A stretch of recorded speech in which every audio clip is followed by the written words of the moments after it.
నర్సాపురం నుంచి చెన్నై వందే భారత్ ట్రైన్ ప్రారంభోత్సవ కార్యక్రమంలో మంత్రి నిమ్మల రామానాయుడు పాల్గొన్నారు. నర్సాపురం నుంచి గుడివాడ వరకు ట్రైన్లో ఎమ్మెల్యేలతో కలిసి ఆయన ప్రయాణం చేశారు.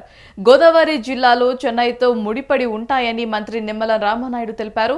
ఈ ట్రైన్ వల్ల ఇంకా ప్రయాణం సులభతరం అవుతుందని చెప్పారు. వందే భారత్ రైలు ప్రారంభించడంపై ఆయన హర్షం వ్యక్తం చేశారు. ఈ రైలు కోసం కృషి చేసిన ఎంపీ వర్మకు ప్రత్యేక ధన్యవాదాలు తెలిపారు మంత్రి నిమ్మల రామానాయుడు.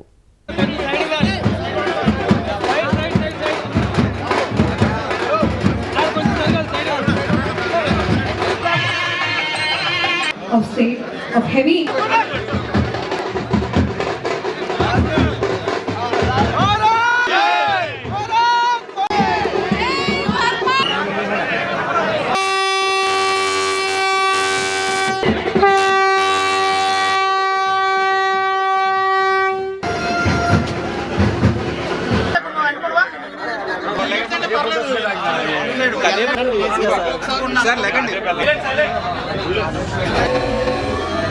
నరేంద్ర మోడీ గారు వచ్చిన తర్వాత ఆ రహదారులకి మరొక కోణం రైల్వే, మరొక కోణం పోర్టులు.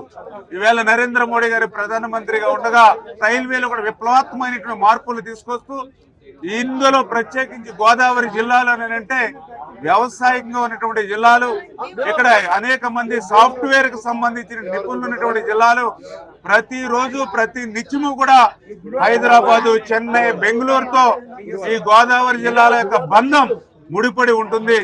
అటువంటి గోదావరి జిల్లాలకు ఈ రోజు వందే భారత్ మరి ఈ రోజు ప్రారంభించుకోవడం, అందులోనూ కూడా పర్టికులర్ గా ఈవేళ కేంద్ర మంత్రివర్యులుగా మన పార్లమెంటు సభ్యులు వర్మ గారు అత్యంత మరి ప్రాధాన్యతనిచ్చి ఇటువంటి కార్యక్రమాన్ని ఈ రోజు ఈ వందే భారత్ ని గోదావరి జిల్లా ప్రజలకు అందజేసినందుకు మరి మన వర్మ గారికి, అదేవిధంగా కేంద్ర ప్రభుత్వానికి, రైల్వే అధికారులకు అందరికి కూడా పేరు పేరున కూడా ధన్యవాదాలు తెలియజేస్తున్నాను.